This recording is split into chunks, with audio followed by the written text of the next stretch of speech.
Good evening, friends, and welcome to another edition of Crime Time with DutyRon and Ed Wallace.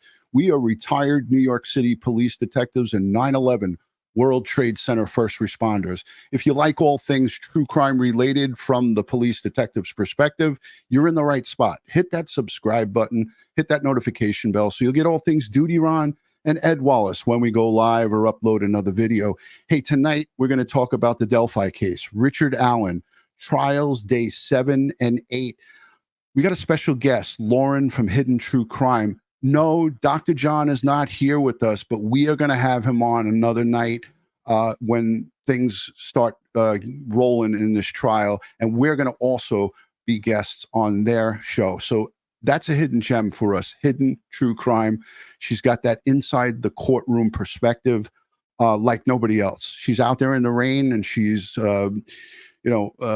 fighting off critters and so forth to get a seat inside that courtroom. So kudos to her for all she's done in this case to bring us stuff. Ed, how you doing tonight? Doing good, Ron. Doing good.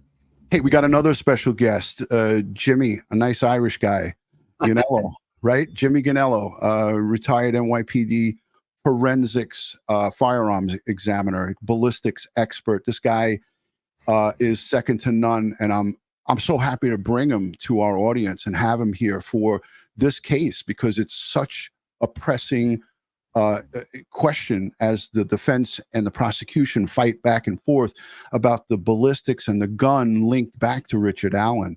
But before we get into that discussion, I want to just say that my PET scan was Friday. I don't have results from it yet, but as soon as I get the results, I'll let you guys all know what the results is. And I'll keep you guys posted, I promise. But I'm not sick. I do have cancer, but we are going to fight this and we're going to beat it. Whatever form of lymphoma I have, we're going to fight it, and we're going to fight it to the end. Right, Ed? You got it. I'm not losing another brother to cancer. No way, no how. All right, so Jimmy, how long have you known this guy, Jimmy? All my career in the crime scene. Wow. So I'm gonna read his resume. Mr. Ganello has been an active firearms examiner for the past 35 years. He's successfully completed more than 12,000 firearm-related cases while assigned to the NYPD Ballistic Squad from 1989 to 1998. For the last 16 years, he has worked as an independent consultant and the owner of Striated Consulting Group. I hope I said that right, which was established, Striated, thank you, Ed, in 1998. Mr. Ganello has been recognized as an expert witness at more than 650 plus criminal and civil proceedings. Whoa. He has assisted hundreds of attorneys in case analysis, trial preparation, and presentation at criminal and civil trials conducted in 17 states. And in this resume, he goes on to list New York, New Jersey, Connecticut, Virginia, Massachusetts, Virginia again, West Virginia, Pennsylvania, Texas, Maryland, Delaware, Kansas, Vermont, Florida, North Carolina, New Hampshire, and North Dakota. Mr. Ganello has created and or instructed a number of forensic firearms training programs implemented by the New York City Police Department, the City of Philadelphia Police Department, Arkansas State Crime Lab, the Connecticut Division of Scientific Services, the Houston Police Department, and the GBI, Georgia Bureau of Investigation Crime Labs.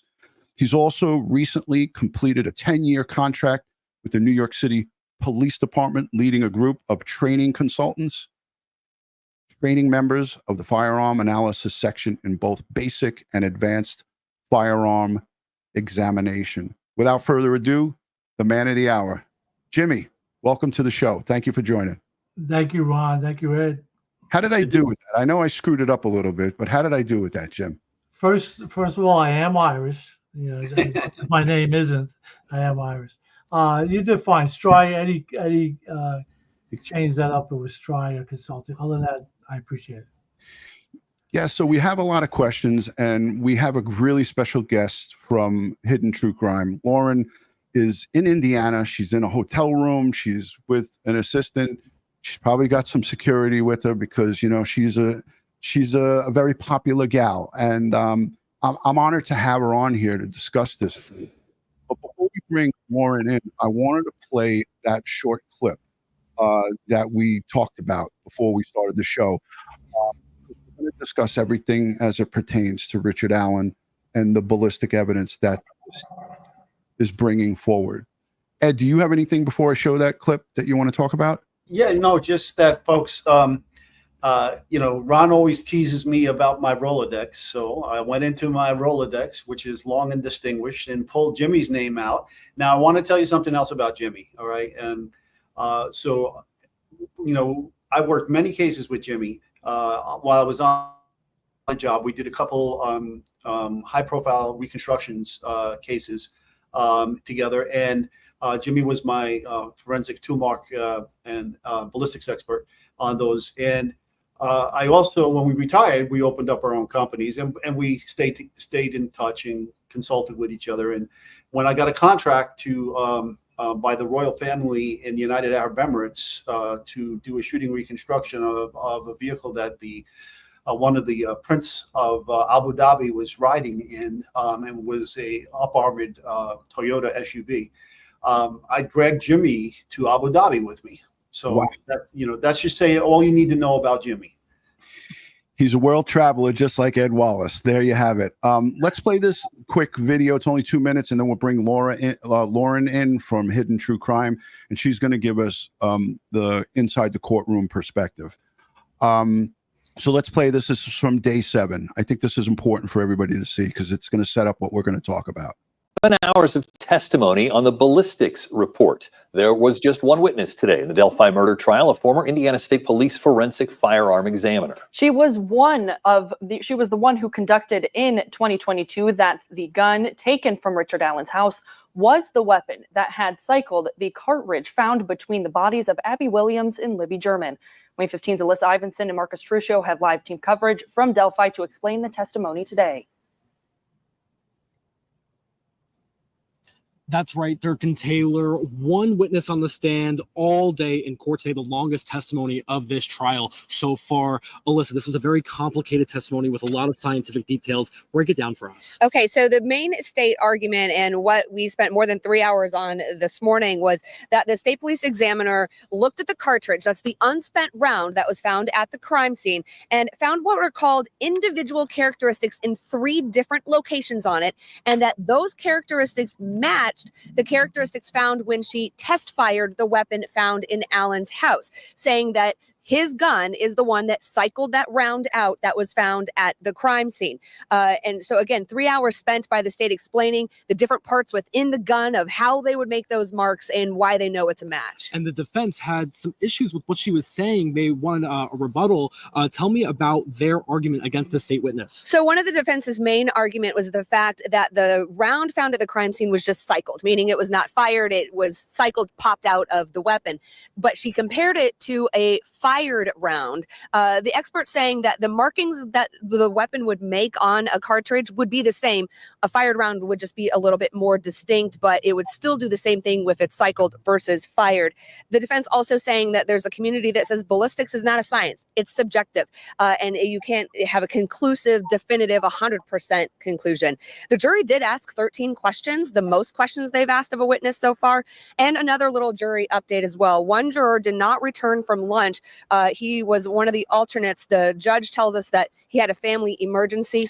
So I'm going to stop it right there because I think that was enough. There's quite a bit to discuss. But before I do, I want to add our special guest, Lauren Matthias. I think I'm saying it right. If I don't have it right, Lauren, you could punish me when you come on. From Hidden True Crime, Lauren Matthias. Thank you so much for joining tonight, Lauren. I am honored to be here. Thank you for having me. And you totally said my name right. So thank you, DutyRon. And you know what?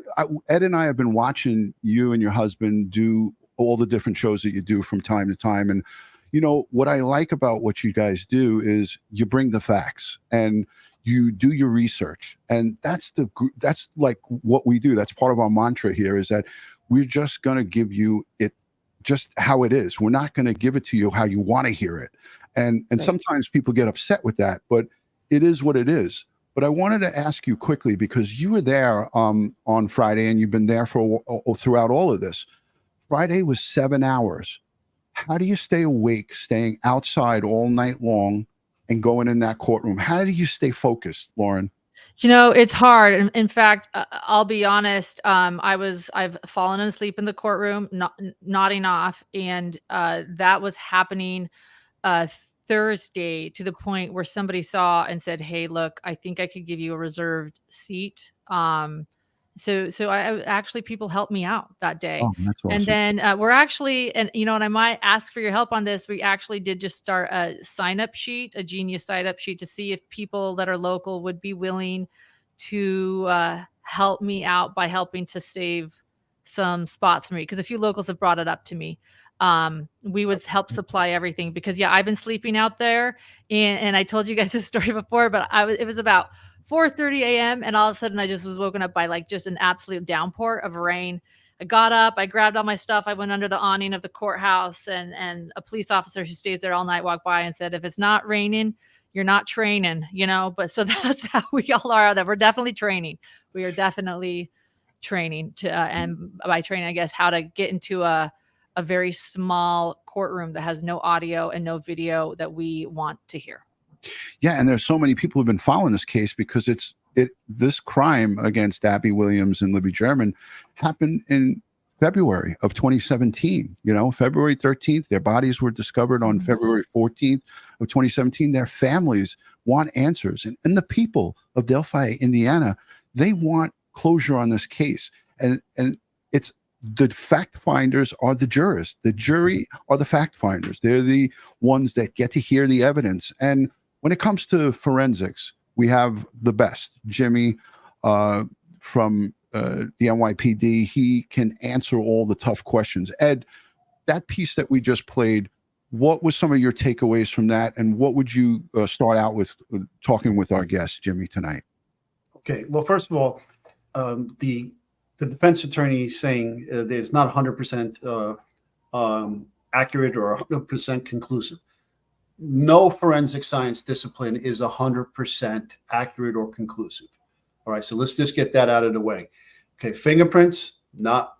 DNA, nope. Okay, firearms tool mark, handwriting analysis, all of these other forensic disciplines, none of them are. Okay, that's just the nature of science. Okay, in life, you don't have 100%.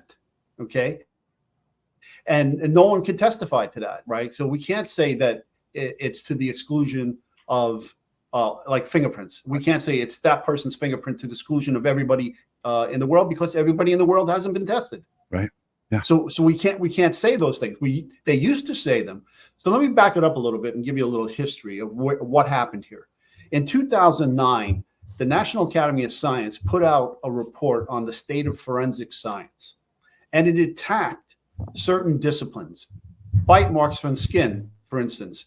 You can't do that no more. You can't make comparisons of bite marks on skin anymore to denture, okay? Because of the elasticity of the skin and the ability for it to stretch and deform and so forth. So that has been discredited. Then they tried to go after tool marks, firearms tool marks. They went after handwriting analysis. They went after latent fingerprints. They went after all the impression evidence, footwear and tire. They tried to, and you have to understand who was on this panel too. There were a bunch of defense attorneys, okay, and they tried to discredit all of these disciplines. So what happened? Remember, I told you when I was the director of forensic science training program at the medical examiner's office. At that time, all the National Institute of Justice, Department of Justice grants were being put towards training. After the 2009 report came out about the National Academy of Science, from 2014 on, the training grants stopped, and all of the research and development training grants were then turned into research and development to solidify the forensic disciplines that came under attack in the National Academy of Science report. So ballistics, tool marks, footwear impression, tire impression, handwriting analysis, all of these things, they gave out grants to all these scientists around the country, and they did all these studies, and they shored up the science. So The defense attorney is using that aspect of that report to try to attack this, but that has already been disproven. It is an applied science. The National Institutes of Standards, NIST, already have validated ballistic two-mark examinations, and it is an applied science. Okay, Jimmy? I think Ed covered it really perfectly. It is an applied science. There's no, as far as I know, there's no science that's 100% all the time. There's no absolutes in science. Science is only good up until they prove the science to be wrong, and then it's rethought. But ballistics has been around for over 100 years. It's been argued in courtrooms for that whole 100+ years. I've worked these cases. I've done probably a couple of 100,000 comparisons in this amount of time, either casework or training people. So I've never seen two different guns make the same marks as each other. So, but I can't say that there isn't two out there because I didn't look at every gun that's out there. So, but in my opinion, it's a valid science. It works off of two marks, which are random, and they're created by tools that change during the manufacturing process. And every firearm that's made will come in contact with a tool that has been changed from the one before it. And there are methods to determine even consecutively manufactured firearms or barrels, and be able to determine which fire, which bullet, or which cartridge case. Jimmy, I took the liberty of putting this photograph up of these markings, and it's exactly what you're talking about right now. I know before we went live, we did a quick debrief, maybe about 2 or 3 minutes, but can you talk to the audience about what we're looking at here and what significance this has as it pertains to the evidence the state has presented and obviously the defense is trying to refute? Okay, so that's a striated tool mark. There's two types of tool mark. One is when two pieces of metal strike each other. The harder metal will leave an impression on the softer metal, and the other one is a striated impression. So you have force and you have movement, and that'll create that striated mark. It's basically the highs and the lows on the tool mark that are being dragged across the metal and making those striated type of lines. I have a couple of things in front of me that could maybe help everybody understand. So this is a live cartridge.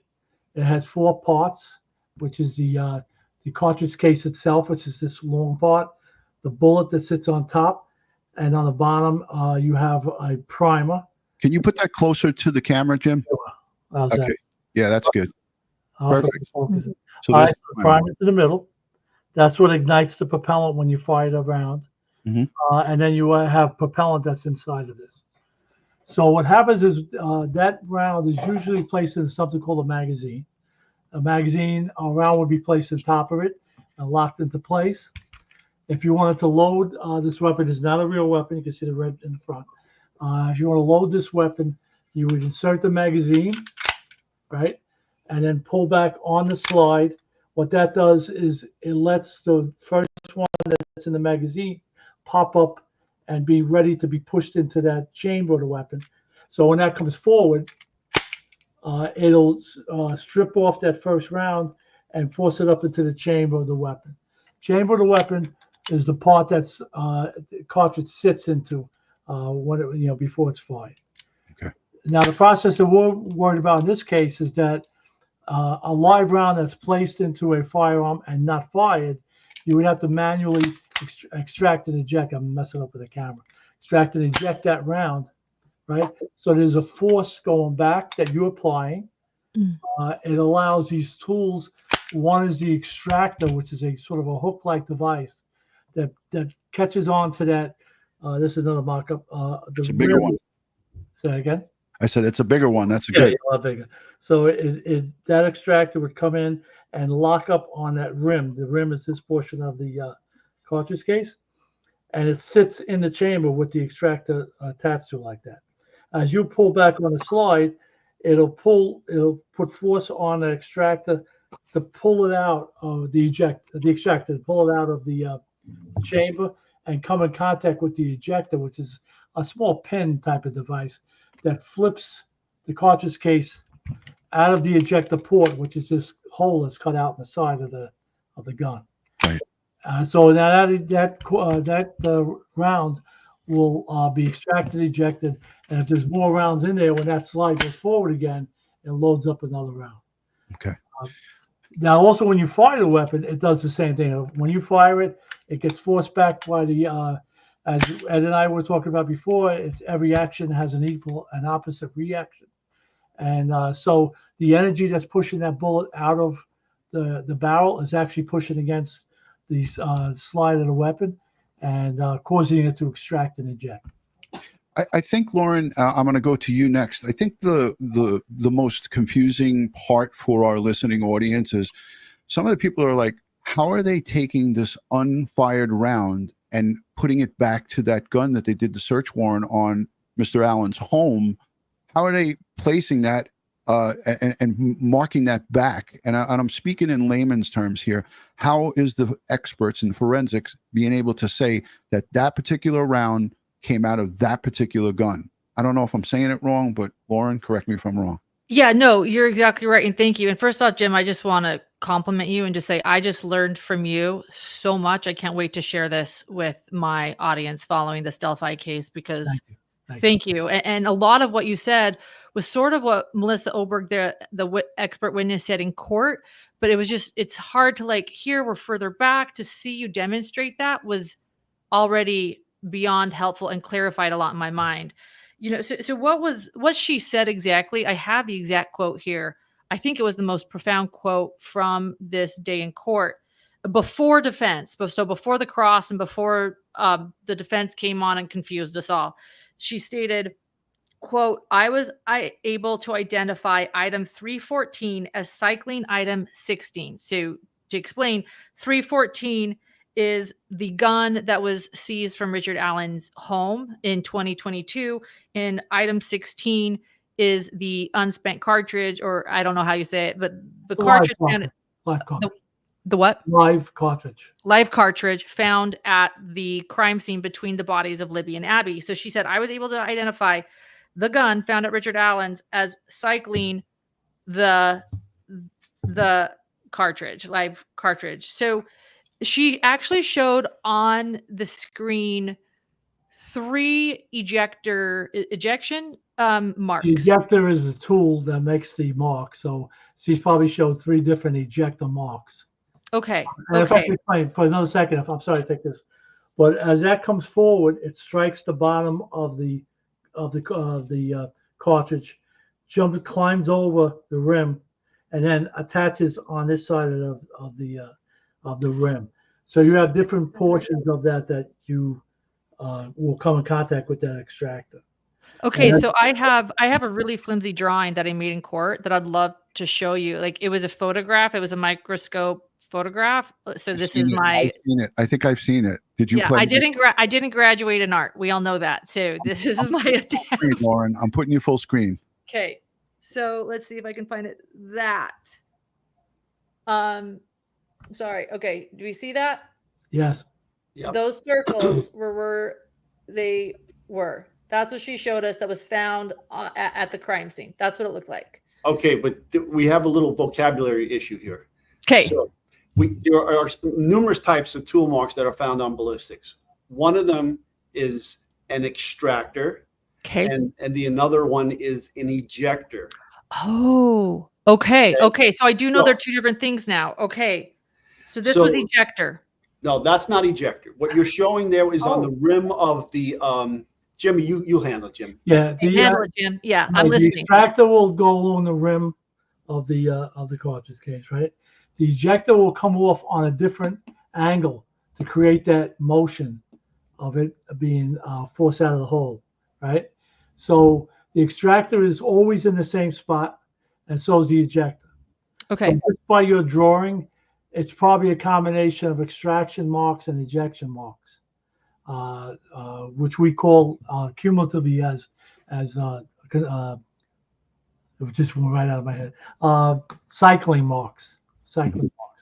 So those cycling marks. Right, Jimmy? It's So Ron, Lauren, Jimmy, can you bring up that 1911 again? Sure. Can you lock back the slide? Yeah. Can you drop the mag and put that cartridge in? Okay. So now I can't. It's a dummy. So I okay. can't put the round in the chamber. I can mimic it. Okay. No. Just hold it up. Let me just explain to the audience what happens when she's talking about cycling. Right. The expert talked about cycling, and that's what Jimmy did before. When he sticks a loaded magazine in there with that slide locked back, okay, he then sticks the magazine up there. Now that bullet is able to rise above into the well of the chamber, and then when he releases the slide will come forward, ripping the bullet out of the magazine, and the extractor rather, will come over the rim of the cartridge at the head stamp and make a tool mark as it comes across it, and then lock in place. It's a hook. So you're not seeing my finger, but it's just a hook, okay, that locks in. It's a hook that locks into that above in front of the head stamp, but before the main body of the cartridge. And then when someone takes that and then pulls the slide back, now that gun is what's called in battery. There is a live cartridge in the chamber. So when somebody takes the slide and pulls that back, that live cartridge, the extractor will pull the cartridge out of the muzzle, out of the chamber, and then the ejector will then scratch along the side and kick it out of the ejection port. So that is cycling that live cartridge out, leaving those tool marks on that cartridge. Okay. And guys, and Jimmy and Ed, many crimes are solved when perpetrators use weapons in multiple crime scenes. Like, we've solved many crimes when we're using this type of forensic science, because if perpetrator A uses a crime at a set location and now moves to a year from now another location and murders somebody and uses that same weapon, it's going to make those same markings on the ammunition, right? Well, it can change if rust, corrosion, abuse. You can change those marks. But talk about the barrel too. The barrel makes. I mean, it could rust. The barrel could rust, and you'll have more marks that are left in there. But if the gun's maintained or put it to a safe place, it's not going to change. Those marks, they're metal. They're steel. Lauren, you got the floor. If you got anything else that you want to ask as it pertains to this. I do. I have a lot to ask. So I'll say that the prosecution's questioning of their expert witness went really well at first, and I thought by the way, in my opinion, she held her own. She has the experience. They spent forever on her background. What she shared before the defense came, I was just like, I'm sold. The defense comes up, and their job is to confuse all of us, and I think they did a hell of a job doing that, if I'm going to be honest. So well done, defense. And what they really, I think the main thing that is sort of confused everyone is that in order to test the gun, she fires rounds. And so I just don't get how those two variables are compared, like a spent or unspent. So do you see what I'm saying? Does that make sense? Well, I'll just go back to, if I manually extract and eject, I'm doing just like Ed said. It's the extractor is pulling that out of the chamber. The ejector is coming in contact with it, and it's ejecting out through the hole. If I fired it, it's doing the same thing. It's just doing it on its own while firing the weapon. With more energy. All right, so here's a super chat that's a question that people are confused on. Stormy Journals, thank you for the super chat.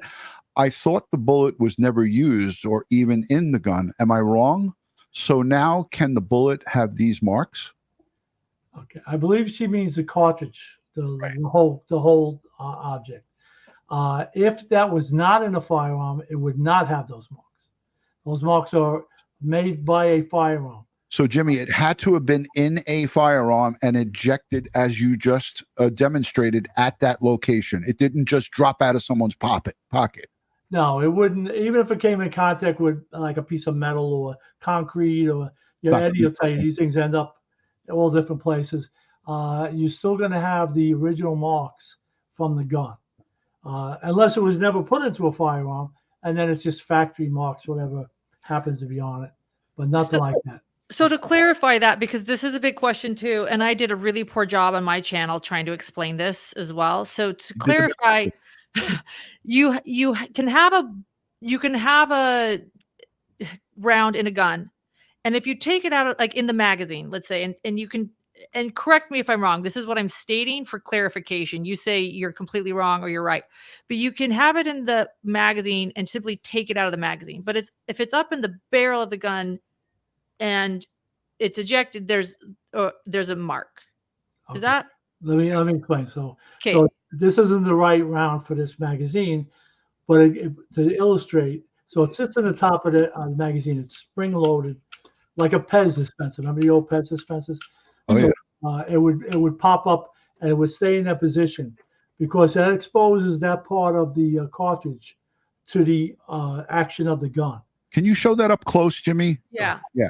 Thank you. Jim, Yeah. All right. You know what? I'll point with a pen. wait, Ron, put me up with Jimmy. Okay. I'm going to take me, so Lauren. Jimmy. Lauren, we're going to be off just for a second. Sure. Okay, so here is a 1911 45 ACP in its magazine, seated correctly. Okay, so Jimmy, go ahead. Okay, so the extractor of the gun is going to come up and contact this part of the live cartridge. It's going to climb over the rim and make a contact with it like that, like a hook. It's driven now up into the chamber, where it's sitting into the chamber. So just push that one out, Eddie. So you show what it looks like. And just to confuse things even more, the magazine itself can leave marks on it also. Right, the magazine here and here, correct, could leave tool marks on the side of the brass. Correct. So that wasn't in this case. So it seems like it's all extraction and ejection marks. So as that gets put forward, that hook attaches, it gets slammed into the chamber, and if you eject it out, it's making the same mark. It's making the same mark. The metal's in contact with the other metal, and it's pulling, and then being removed from it, it's making the same mark. Ron, I have a presentation I can share. That would be great. Yeah. And I love presentations. This is education 101 for our audience. And I think any enthusiast that's watching this trial needs to watch this. If you don't see it live, watch it on the replay. And I'm sure Lauren will share this onto her channel. Yes, I will. And again, if you want us to come on to clarify for your people, we'll do this. We'll do this. We'll come on and we'll talk about this. And I'm sure Jimmy will gladly come on as well. Go ahead, Ed. Can you all see that? Oops, I took it off. Sorry, that was me. Go ahead. You got it? Can you see it? Yeah, you want it full screen? Yeah. Yeah, let me make it larger. Now, this is a semi-automatic. In this case, this is a rifle, but it's going to show you some of the information we're talking about in greater detail. So let me just play it. It's kind of hard to see. Could you make it full screen, Ed? Like down at the bottom, there's a little box maybe, or no? It's full screen. Okay. Well, I don't see it full screen. Maybe I'm just old. Go ahead. Okay, so to the left is the magazine. Okay, can everybody see my mouse? Over here is the magazine. It has a cartridge. Right now, there's a cartridge in the chamber. That's the hammer hitting the firing pin, and it struck the primer.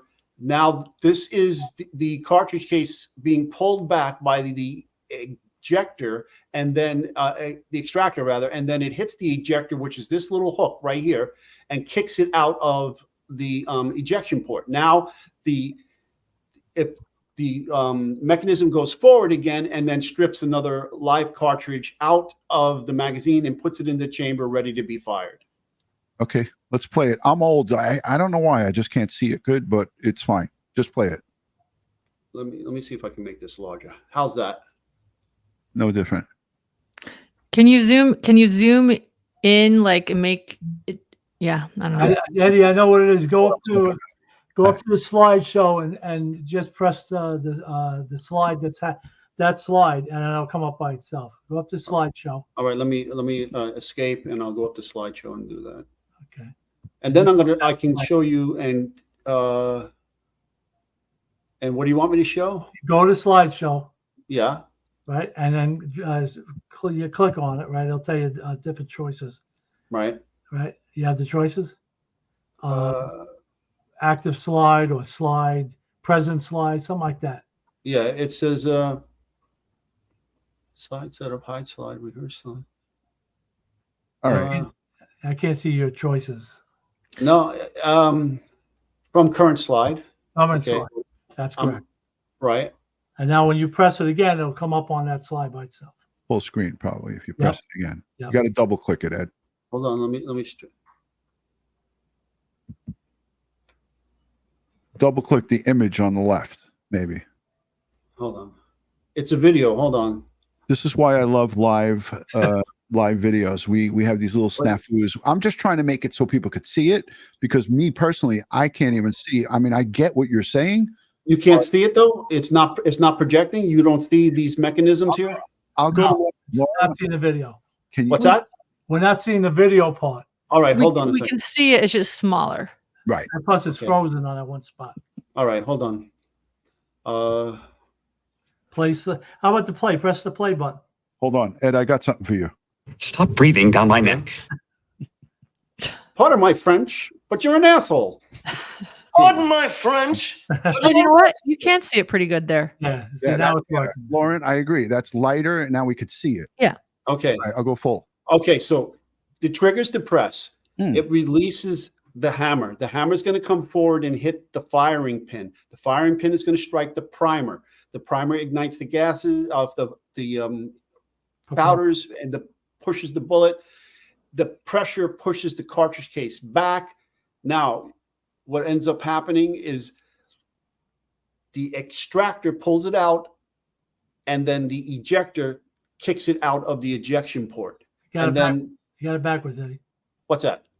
The ejector pulls it no, back. you're right. I'm so sorry. You're right. Yeah, the ejector pulls it back, and then the extractor kicks it out of the ejection port. Right? Correct. Mhm. Right. And then it goes forward again, and the bolt goes forward again and strips a new live cartridge and pushes it into the chamber. And just So let me just- Eddie, if I could add in, if you pull back on that bolt on that gun without firing it, it's going to do the same action. Gotcha. Exactly. Gotcha. That visual right there really helped me understand. And then once you put a live cartridge in the chamber, right? Dropping the magazine does nothing. The only way to get that live cartridge out is for you to cycle that weapon, to pull the slide back and manually eject it. Yeah, it's racking it back, makes that impression and that mark. But Lauren, let me ask you, if the state was to play a demonstration like this, I think the jurors would see it more clearly, no? I completely agree. That was missing. That would have really, really helped. They showed, they showed making of 6-hour guns. They showed all of these things. I needed to see that because I didn't understand how firing a gun was similar to just, Right. ejecting. Okay. Yeah, that was. Can you all see what the image I'm showing now? Yes. All right. So disregard the image of the head stamp. Look at the internal workings of this. Is a semi-automatic handgun on the right. Which should be projected on the right. I don't know how it's projecting here. And so the circle in orange label 3, right? Mm-hmm.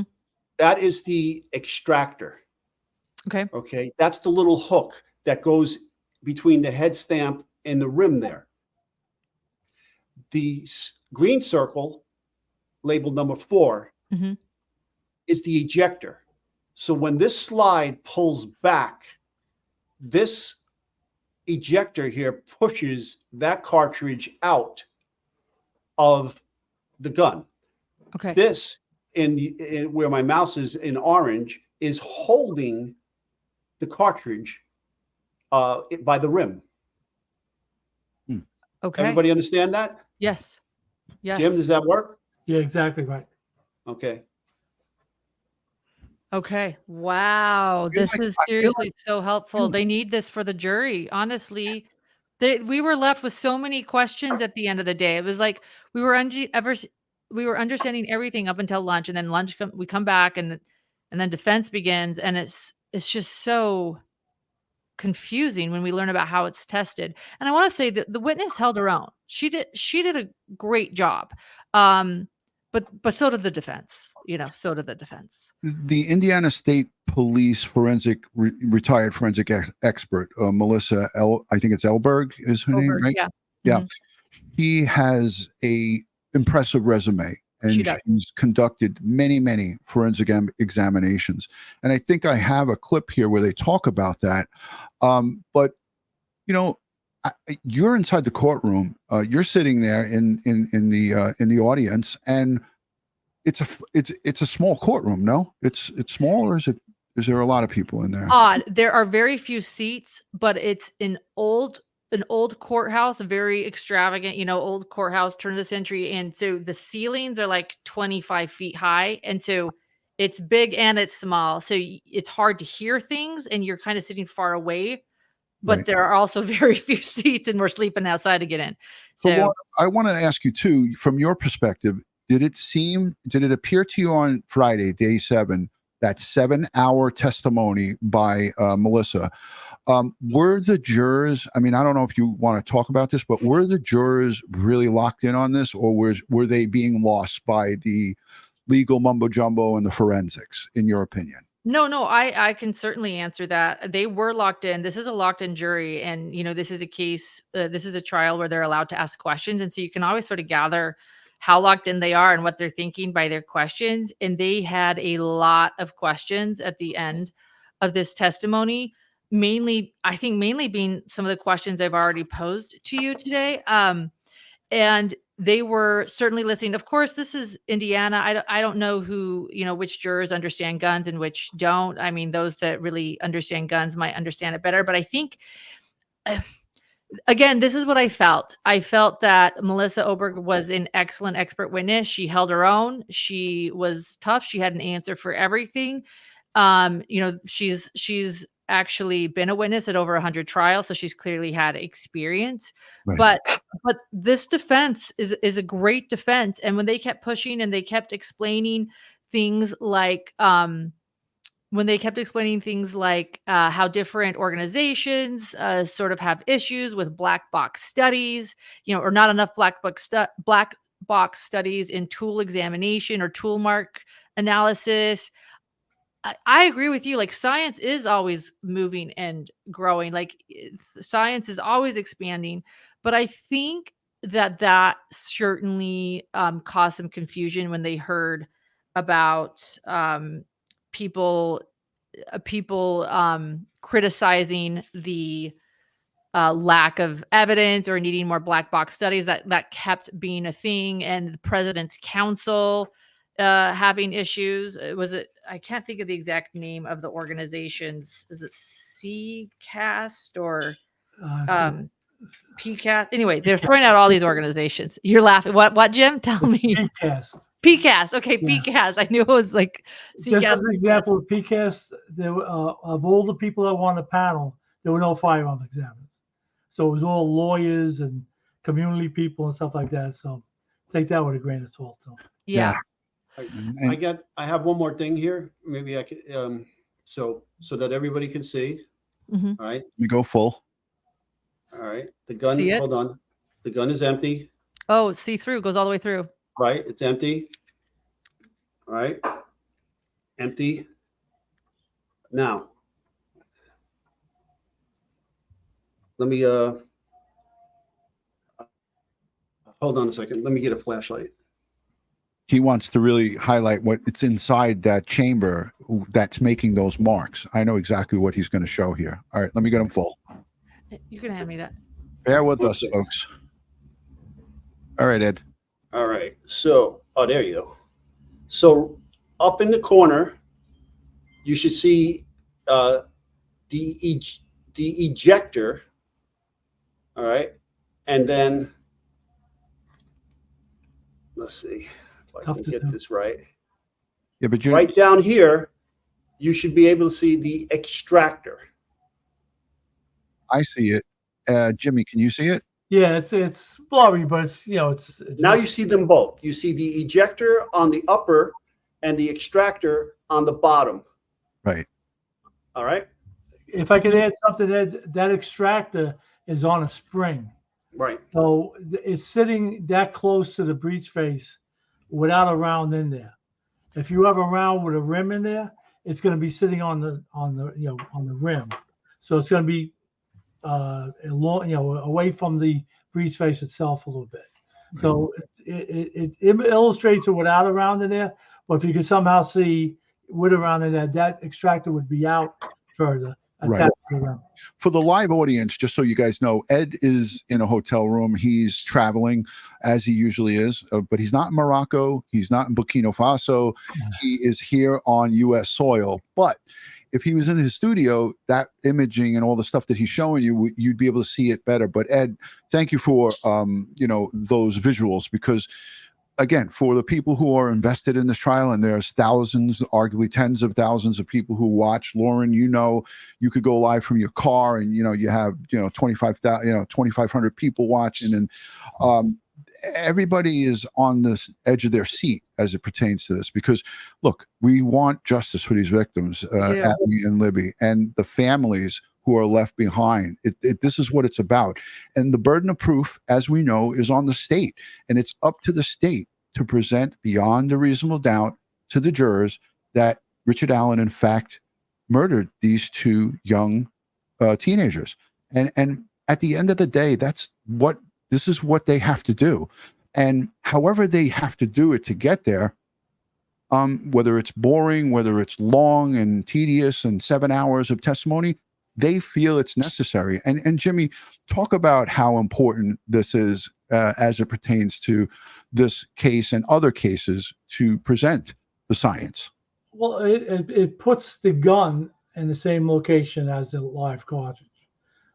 So it's up to the jury to decide, what's the odds of that live cartridge being at that scene when the gun was recovered in that guy's house. The fact that you don't have to fire the cartridge to get marks on it. Mm-hmm. It's very common. Eddie will tell you more than I will. It's very common to find a combination of live and fired rounds, cartridge casings at the scene. Right. I remember I did a rape case where to intimidate the girl, the perpetrator would he'd rack out a round at a gun. I'm not kidding. Boom, he racks another one out. So he left 2 live rounds at the scene, and with those 2 live rounds, we were able to lock it in with the gun. So that happens as a form of intimidation. I'm going to show you that the gun's loaded, so I'm going to rack it and live round going to pop out. Now, with this case, there is a video with some sound on it, okay, that they recovered. And it sounds to me, when I heard it, and if you could look at our older videos, folks, you'll hear, you can see where I say, it sounds like he just racked a gun, right? They did a lot of enhancing to that video as well. You heard it yourself live in the courtroom, the 48 seconds. Is that what you're referring to, Ed? The 48 seconds video that was recorded? Right. When there's, you hear some a male voice and some,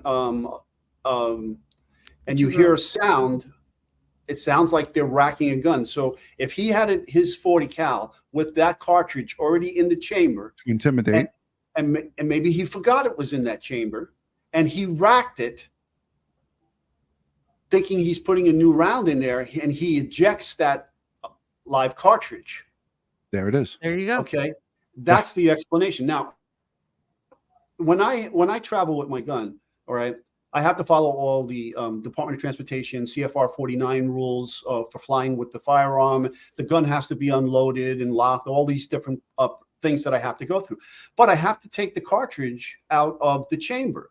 So if you look at this cartridge, let's see if I can get the, let's see if I can get it.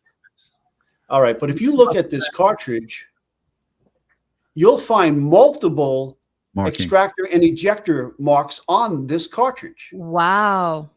Okay, that just, you know, when someone like Jimmy looks at it, he could say that I've ejected this. He can count up the number of extractor and ejector marks that are on here, and he can give a number of how many times I did that. Wow. Every time I clean my firearm, I always have one in the pipe, one in the chamber, as we call it, the pipe. And when you have one in the chamber, you take out the magazine first and then make the gun safe and you rack out that round.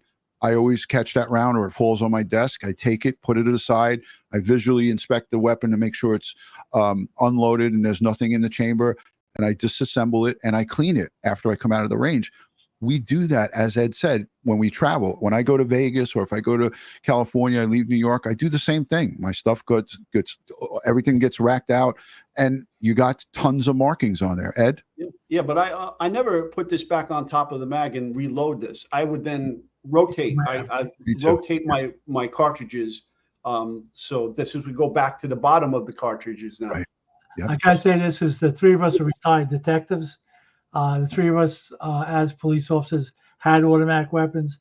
What people do is when they're changing out of their uniform, they clear their gun by dropping a magazine, clearing it out, putting the gun up in their locker because you would carry a different gun home.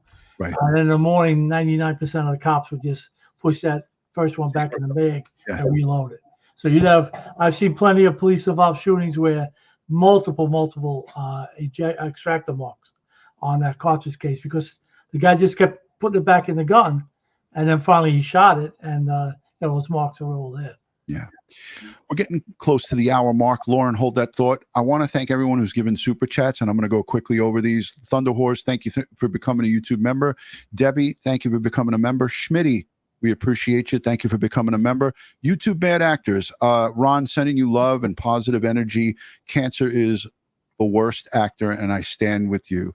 You are loved and you are not alone. Thank you so much. Thank you so much for that. Deborah, thank you for gifting 5 memberships. Tara, we always love and appreciate you. Thank you for gifting. And Lauren, I'm sorry that they're going over you a little bit. Some of these things. Let me move her out. That's not. No. You didn't need to cover. Yeah, put me in there. You get it. You get it. You get it, Lauren. Lauren's. We got to have Lauren on the screen. Big girl for life. Thank you for the 2. Great panel. We appreciate you all. Listen. Without you, our live audience and our interactive audience that leaves comments down below in the comment section, it's a great way to continue the conversation with your favorite creators. I personally answer a lot of the questions, and so does Ed. And I thank you, Ed, for taking the time out to answer our community, because when you send a question and we have an answer for you, that's again a way to continue our conversation. And I implore each and every one of you, I encourage you guys to do that because we love the questions. Stormy Journals, I thought the bullet was never used or even in the gun. Am I wrong? So now can the bullet have these marks? We've answered that. Ed, I don't know if you want to expand on it, but I think we just covered that in our conversation. It was in the gun. The bullet was in the gun.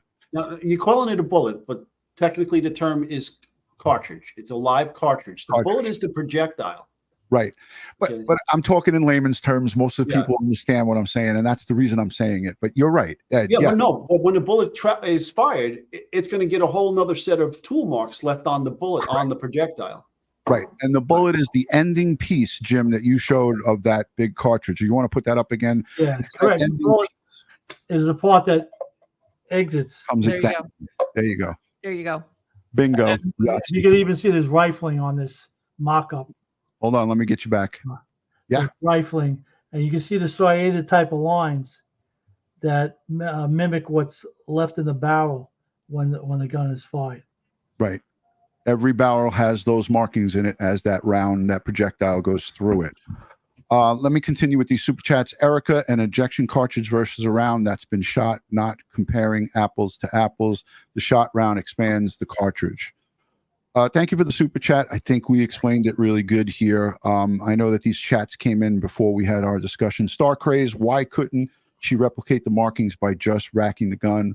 Why did she have to fire the gun in order for the marks to show? That's a great question. Jim, I'll let you know take what? I just have to say, when you told me to hold my thought, I got a question from someone that was in the courtroom, and it was that question. So please, that was a great question. Was it Star Craze? Thank you. Yes. Jimmy, you want to take that? So I have to go back to the one right before that, when that person mentioned the expansion on the pressure when that round is fired. That's not going to affect that extractor mark. It's not in the portion of the gun that expands, portion of the cartridge case that expands. So that is going to be a steady mark by that extractor. It's not going to be affected by the expansion. What you will have when that expands out, it'll come in contact with the walls of the chamber. So if there are imperfections in that wall, as that gets dragged out, it'll leave behind more marks. But that'll be on the sides of the cartridge case, not in the back. So this list of great same marks. This is another question, so I'm going to put that back up on the screen. Same question. Yeah. Holly Ryder, thank you for the 5. My understanding, she, meaning the firearms expert, could not create the same markings until she shot the bullet. Is the only gun in the world that could? Is this the only gun in the world that could make those marks? Well, you see, there's that whole. Is there any other gun that can make the marks? Those she determined that they were unique to that firearm. So we can't say that there's no guns in the whole world that could match that. It's never been a case where 2 guns had the same exact marks. So getting into the fact with her trying to recreate that extraction and injection process, it depends on how fast you pull that back. Just put it up higher so everyone can see it. I can rack that back pretty fast, right? Any one of us could do that. If you could also extract and eject by going like this. I don't think she did that. I think she did her best to mimic that round being fired. So it's just possible that particular gun, it didn't uniformly make that mark all the time, or it made similar striated marks, but she has to make an opinion as an examiner. It wasn't enough. It wasn't deep enough or clear enough for her to say they were fired for the gun. Now, remember what she said in her testimony. She said she found individual characteristics. Okay. All right. Remember, there are 2 types of evidence. There's class characteristics and individual characteristics. The class characteristics. Individual. Yeah. Right. So this class characteristics would be like, okay, it's 6 lands and grooves to the right with a right twist. Okay. Whereas she found individual characteristics was linking it back to that specific firearm that she examined. Okay. And you remember, think of the physics of this. Now, when you fire that bullet, as I showed you in the video, the amount of energy being pushed on that cartridge, pushing it back into the breech face and pushing the whole, in this case, the slide back, okay, is equal to the amount of energy pushing the bullet out. Okay. So she's not going to be able to duplicate that kind of energy by racking that gun. Look at this comment, Ed. Do you agree with this? I don't. No, I don't agree with that at all. Harley Ryder again says so, and I know she says this in a respectful way, but she's saying so. In other words, her testimony is crap. Definitely, our experts here, and listen, everyone outside of this realm is a layperson. Lauren and I are not experts as it pertains to this, and I yield to the experts. Me too. I am a retired police detective, but I in no way, shape, or form did ballistic forensics. Ed worked in crime scenes. He's processed 2,500 or more crime scenes in the NYPD. Jimmy, you're up there in that same category. What's your thoughts to that comment from Harley? I don't like the comment. To just assess someone's testimony, whole testimony, 7 hours of testimony, by a couple of things that we spoke about. That's to me, that's wrong. The fact that she was able to speak about this for 7 hours. She's a very knowledgeable person. Can you disagree with her opinion? Sure. Yes. I've done defense work also, and there has been a couple of times where I disagreed with somebody else's findings. Usually not drastically disagree, but an examiner has an opinion, and that's based on your training experience. So in her opinion, based on her training experience, there was a sufficient amount of marks on these the live round and the one that she fired as a test to say they were fired from the same gun. Period. Bingo. Well, here's the thing. The actual cartridge that was recovered from the crime scene has these marks on them. She did not create them. Right? So the only way to get those marks on them, on the side of that cartridge, on the ejector and the extractor marks, it had to have been stripped out of that gun. Okay? Out of a gun. Okay? In this case, and because she couldn't duplicate it manually with her physically, right, without having fired it, doesn't mean it's not the gun. Right. She just couldn't duplicate it. Maybe she didn't have enough energy. She didn't do it the same way the person that actually did it, that caused the markings to be left there. There's too many factors here, too many variables. But when she fired the gun, it had enough energy to leave enough information there for her to make the comparison. Thank you, Ed. Thank you. Lauren, do you have anything else? I'm going to go to the chat after this if you have any other questions. And I wanted to ask you about Saturday. It was only a half day, right? They cut out at like 11 o'clock in the morning. You guys started at 9. So it was only just a couple of hours. Do you have anything to report as it pertains to Saturday's testimony? Yeah, happy to. First off, I also again just want to say thank you. This was so educational for me, and I can't wait to share it with my audience as well, our listeners, our hidden gems. And Ron, I just want to also acknowledge what you said. Like, really, this is all about two girls, and the reason I'm out here and I want to know is because I care about justice for Abby and Libby. I think my biggest fear is that they won't get justice, and this was a brutal crime that should have never happened to these innocent girls playing outside. So I just want to reiterate what you said. Thank you. This is about Abby and Libby. So Saturday was Lieutenant Holman. He's also testified. They keep continuing to kind of bring back some of the law enforcement. And it was all about an October 26th, 2022 interview with Richard Allen, which happens to also be the day they decided to detain him. And it also happens to be, interestingly enough, yesterday was October 26th, 2024. So we're talking 2 years since that day. So it was an interesting testimony to have on Saturday. And they talked about how he did the interrogation, which is interesting to me. They talked about these different, I would love for you guys to comment. They talked about the different techniques used in an interrogation, where it's sort of building rapport, and then just kind of, you can lie and you can over exaggerate as law enforcement. And they did do that. They said that they asked him multiple times if Richard Allen was bridge guy or that he killed Abby and Libby. And for over 20 to 25 times, he said he didn't. And then ultimately the things which they decided to detain him on, they continued to say that the gun matched, by the way, the cartridge. It didn't deter him. He says that he doesn't know that would be why. And then they essentially concluded, after he said, just take all your evidence and arrest me. That was one thing he said. And then the other thing he said was, Lieutenant Holman said to him, look, I know that you're a good guy. I know you're a good guy here. And he said, what good guy kills two girls? So between that and take all your evidence and arrest me, they arrested him. They detained him. Now, the defense had some good points too.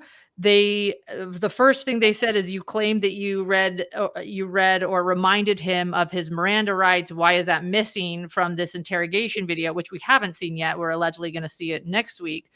And then he said, there was a delay in the video, and the defense said, well, there have been a lot of mistakes or technical difficulties in this investigation. And Lieutenant Holman admitted, yeah, you're right. And then also kind of criticizing his way of interviewing him and reminding the jury of the things that Richard Allen, their client, did do, which was keep this Carhartt jacket, cast doubt on the bullet and the gun, which we're talking about here today. It's going to be important for the rest of the trial. Claim that Richard Allen is the one that self-reported that he was essentially on the bridge at the time of the crime. Just some other things. And then throwing in this idea that maybe Bridge Guy didn't cross the bridge, but he came from behind, past Abby and Libby, and then turned the other way, which the prosecution called preposterous, and yet the defense was sort of able to like slip in there as a possibility. It was, yeah. Yeah, I mean, so I'm just going to quickly go over, interview and interrogation, we're allowed to use trickery. It's well known. This is not a secret.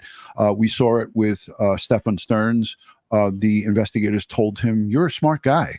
And they appealed to this guy and opened him up to be more open with the interview and interrogator. So yeah, I mean, it's a common technique that's used by detectives to use trickery. And I'm going to play this little clip because it's only a couple of minutes. They talked about this. So let's listen in. Today that police arrested Richard Allen for the murders of Abby Williams and Libby German. One of the lead investigators today talked about his interview with Richard Allen around the time he was arrested. Our Emily Longnecker was in the courtroom this morning and breaks down his testimony. The jury heard from just one witness today, Indiana State Police Lieutenant Jerry Holman, who's one of the lead investigators on this case. Holman described for the jury an interview he did with suspect Richard Allen just a few weeks after serving that search warrant on Allen's home. Holman told the jury he used several interviewing techniques he'd been trained to do, like first trying to build a rapport with Allen, discussing their mutual military service. Holman testified he then told Allen police matched the gun taken from his home to the unspent cartridge found at the murder scene, but Allen repeatedly denied knowing how it got there. Holman told jurors, quote, "He kept telling me there was no way that was his bullet, no way that bullet came from his gun." Holman also told the jury during that October 26, 2022 interview, Allen denied 20 to 25 times being involved with the murders or having a gun on the trail that day. Holman said Allen told him he'd never been hunting for animals or wild mushrooms near the crime scene and never had an explanation for how a bullet matching his gun got there. Holman testified he also lied to Allen during the interview, another technique Holman said he learned in training. Holman said he told Allen police had an expert who identified him as Bridge Guy on the video from Libby's cell phone. That wasn't true. Holman described Allen as becoming agitated and said Allen told him, quote, "I'm not going to tell you something I didn't do. I don't care what you do to me. I'm not going to tell you I did something I didn't do." Holman also told the jury that during Allen's interview, he asked him about something he claims Allen said while police searched his house 2 weeks earlier. Holman testified Allen told him at the time, quote, "It doesn't matter, it's over." Holman said he asked Allen about those statements and told the jury what Allen said next. Quote, "He said the damage was done, that we interviewed his neighbors and coworkers, and that everyone thought he did it." Holman said Allen told him that police had, quote, "ruined his life." At one point, Holman testified Allen's wife, Kathy, came into the interview room and Holman left, but still observed them. When Kathy left the room, Holman said he returned, saying, quote, "I told him his wife and I didn't think he was a bad person." Holman testified what Allen replied, quote, "What kind of good person would kill 2 girls?" At some point, Holman said Allen told him, quote, "Take all your evidence and just arrest me." When the interview was over, that's what happened. The defense tried to go after the tone of Holman's interview with Allen. In cross-examination, attorney Andrew Baldwin asked Holman, quote, "The nice, calm guy on the stand isn't the same guy Richard Allen experienced in 2022, is it?" Holman replied, quote, "It is." Baldwin also asked Holman if he told Richard Allen in that interview there were, quote, "people that wanted to lock you up and throw away the key," and if he also asked Allen whether he realized, quote, "the death penalty is on the table." Holman acknowledged saying both to Allen that day. Baldwin also asked Holman if he believed one person committed this crime. Holman replied, quote, "I believe that now. Yes," explaining that if more than one person had been involved, he believes someone else would have come forward. Finally, the defense managed to get this lead state police investigator to admit errors in the investigation. Baldwin asked about police leaving the bloody sticks investigators found on Abby and Libby's body at the crime scene, then going back later to collect them. He also asked why female relatives of the girls weren't DNA tested earlier on to rule them out as the person whose hair was found in Abby's hand. Baldwin said, quote, There's been mistakes in this case. Holman replied, quote, there's been mistakes. Yes. Defense attorney. So a lot to unpack there, and you were in the courtroom to hear all of this back and forth. And Ed, your mic's muted. I'm not sure if you know that, but your microphone's muted. Yeah. Yeah. I mean, this lieutenant seems to be just giving it as it is. He's not lying. And look, No reason to lie. Yeah, there's no reason to lie. So again, people are getting caught up on this, but he's admitting that there was mistakes. Ed, you and I, a year and a half ago or a year ago, we talked about this. We covered the crime scene mistakes. Yeah. Yeah. There's no denying that. Okay. Right. So, some of the things were inexcusable to me. Okay. So the lack of photography, the sticks, all these things. Somebody made some really poor decisions.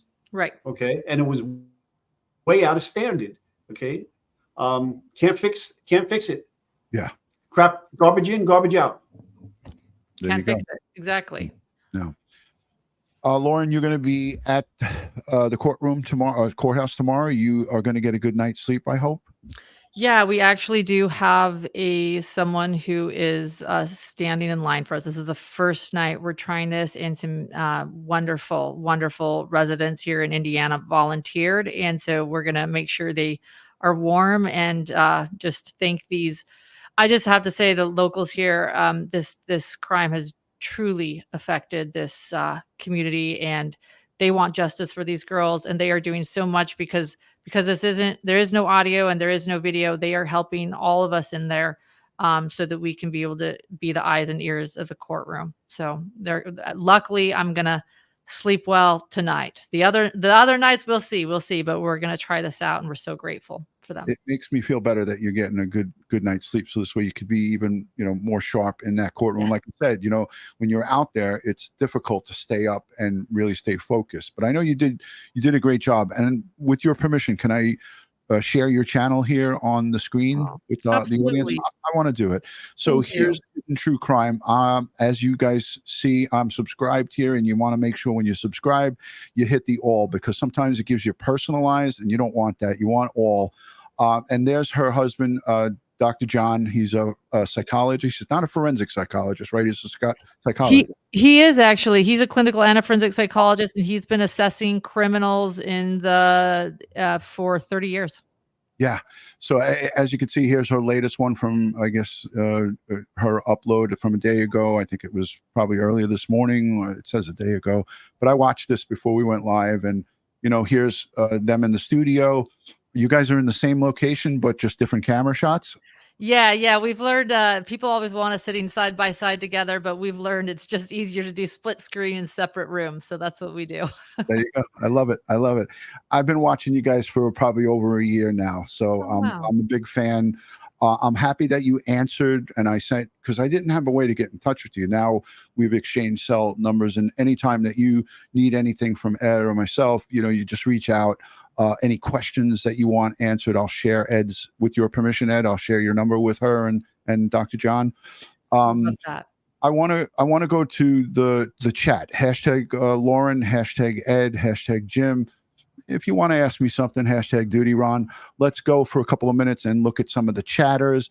I want to thank our moderators and the replay viewers. You guys are what makes this a great place. Our community is strong because of great people like you. And I want to give thanks and praise to all of you who engage positively here in this community. You're what makes this a great place, and we give thanks and praise to you all. Let's look. Anything, Ed? You're an expert at forensic scrubbing of the chat. Ed, do you see anything? A lot of people are saying they're subscribing to Hidden True Crime. What do you got? Smitty's wondering if I matched my hoodie to the lampshade behind me. Thanks, Smitty. Okay, that's what you take away from the program tonight? Good forensic observation. I like that. Oh, boy. Ed. So I always encourage people to send questions in the chat, but sometimes, unfortunately, it doesn't happen, or it comes in on a delay. So let's look quickly at the chat. Lauren, if you have any other questions for the forensic ballistic Jimmy or Ed, now's the time. Okay, can I get one more question in? Because I saw it on comments You and can I get gave you Smith. in text. And honestly, you've kind of already answered it. So I feel bad, like sort of like I feel like the defense now just rewording the same question. But it's the question I'm getting on my phone and it's a question I'm seeing in chat. Why did Melissa Oberg, the expert witness who tested this gun, why did she have to fire it in order to get the same markings rather than not just why firing is okay? Like we know it makes sense, but why did she have to fire it rather than just like ejecting it from the gun? Does that make sense? Like I understand why they would make the same mark, but why did it even have to be tested that way? And in the hundreds, probably thousands of firearms, yeah, there's thousands of firearms I've tested. There were cases where I had to do the same type of thing in a case. We had some live rounds. We have a firearm. I've got to see if it was fired from that firearm. I can tell you for a fact, it's difficult to, in fact, it's difficult to create the same conditions every time you pull back on a slide. Sometimes it's a little bit less pressure. Sometimes it's more. Whereas when the firearm fires, it fires the same way every time. It's that action is happening the same way every time. Gotcha. Right. Unless you inhibit that slide or something, it's just going to keep working the same way. So you have to try to mimic it as best you can, the action of that extraction and ejection. I've had plenty of cases where not all of them matched, and I had to keep going. I had to keep going to see if I could get a good sample. And sure enough, you would get a good sample. Or sometimes you wouldn't get any good samples. Thank you, Jim. That answered my question. Okay. Thank you. All right. Jay Pham says, and this, I think we might have answered this. Jim, how much more accurate is firing the round than just ejecting it? And I think accurate meaning the tool mark. The tool mark, like I just answer that question. Yeah. Now I saw a question before about DNA on the cartridge and fingerprints on the cartridge. You're more likely to get DNA and fingerprints off of that cartridge because it wasn't fired than had it been fired. Okay. So there is a possibility of getting from an unfired cartridge that was ejected. Okay. But you still have to understand there's a lot of friction that is occurring to the sides of that cartridge. Okay. It's touching surfaces. Okay. It's being stripped out of a magazine. And so the physics on how the firearm operates and takes the cartridge out of the magazine and places it into the chamber could be destructive to fingerprints and so forth. Thank you. This was a really important conversation, I think. So I just want to thank all of you again. Thank absolutely. Well, I have to highlight this comment because Trauma ICU nurse, thank you for the 20. She's a great friend of the channel. She says, thank you all for your experience and expertise. And she had to put in there, hi, Lauren. Hi. Thank you so much for that super chat. And Kimberly Culp, I hope you're feeling better. She broke her back. She's recuperating. And, to add insult to injury, Kimberly last year around this time lost her husband too. So strength, prayers, and positive vibes go out to you, Kimberly. We love you, and we thank you for being a channel member and a supporter of Crime Time with DutyRon and Ed. You are awesome. Oh, look, here's Timmy Acosta. This is our retired first grade detective, NYPD, Tim Acosta right here. He worked in a major case and probably a bunch of different units, but he worked with Ed Wallace's wife, who is also a retired first grade NYPD detective. Tim is the reason why Ed is here. He was a viewer, and he sent me a message and said, hey, Ronnie, you got to get together with Ed Wallace. He's badass. And thank you, Timmy. So he says, hashtag DutyRon, do we know if Alan was offered a polygraph? Did he refuse? Lauren, I think you could take that. I don't know yet. They haven't mentioned that in court yet. So my answer, of course, is I don't know. They could bring it up later. But here's a question. Are polygraphs allowed in trials like this? Or does it depend on the area? Or Timmy is a polygraph expert, right, Ed? Is that what you were just about to say? No, but it's not allowed in a criminal case. It's not. It's inadmissible. And So that's I why guess you we'll never won't- know then. They probably won't bring it up then. Yeah, you can't let the jury hear that. That's immediate grounds for a mistrial. Mama T says so much more clarity with a handshake. Rebecca Rescue Puppy says, how does mass manufacturing impact the marks? I think we did cover that. Yeah. I mean, I could give you a little bit more to that. Is that even though there's a number of cartridge cases, thousands of cartridge cases, cartridges may be made out of manufacturer. When it comes to the gun, forget about the marks that were on the live round. There are only, there's a limited amount of guns. It could be, hundreds of thousands, but it's a limited amount. And always remember the tool that makes that portion that comes in contact with the live cartridge changes because of friction and heat every time it makes another gun. So it's that's where your changes are going to be in the gun itself. Thank you for that, Jim.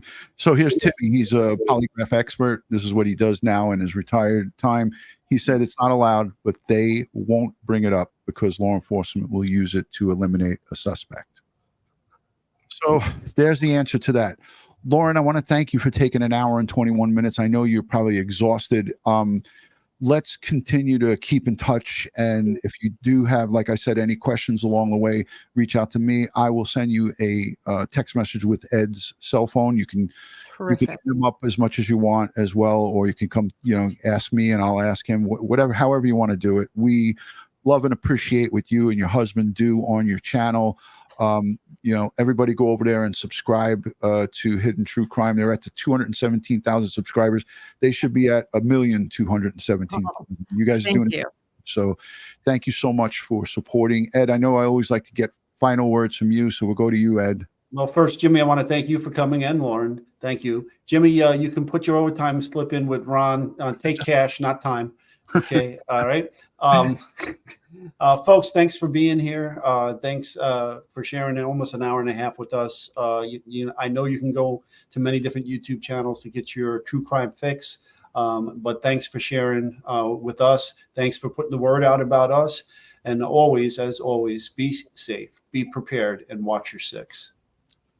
Amen to that, Ed. Thank you so much. Lauren, anything that you may want to put out for your viewers who are here watching, or what's your week like? Yeah, thanks for asking. Well, for my viewers that are watching, and hopefully more will watch later, because I plan to share this with all of them. I didn't have time before the show. We're just like boom, boom, boom. But subscribe to this channel. I so appreciate what you said. It's about facts and expert, and that's what matters to us, and that's what matters to each of you. And I'm so grateful to have all of you as experts here, because it is sometimes just so confusing to sort out all of this. And so I will be reaching out, and I will be asking you questions as I sit in there, like, what does this mean? What does this mean? Because sometimes it's just really hard to wrap my mind around it all. And I'm going to go full screen, because it is always about the victims and their families. On the screen is Abby Williams and Libby German. These two, their lives were ripped away from them by this alleged murderer, Richard Allen. He stands accused, again, innocent until proven guilty. The burden of proof is on the state. They have to prove beyond a reasonable doubt. But it is about these two young, these are children in my eyes, young children who were brutally murdered that day in February of 2017. Their families are left behind. And that's why we always say we send strength, prayers, and positive vibes to both the families and to everybody in the Delphi community who have to live day to day with this. The investigators, the crime scene folks, the EMS, the paramedics, and everyone who's involved in the investigation. Strength, prayers, and positive vibes always. On behalf of Crime Time with DutyRon and Ed Wallace, Jimmy, I want to thank you for taking out the time. Ed, I love you and I appreciate you. Lauren, you are awesome. I'm glad we got together. Let's do more of this, and we'll see you guys all soon. My pleasure. Take care, everybody. Thanks for watching. Jim. But stand by for a message from the cop team. That's Kara, Oscar, and Popeye. That's Eddie's dog. That's my dog, and my 38-year-old African gray who's here in the studio with me, cursing like a sailor. So I'll see you guys all soon. Stand by for a cop message from the cop team. Peace, guys.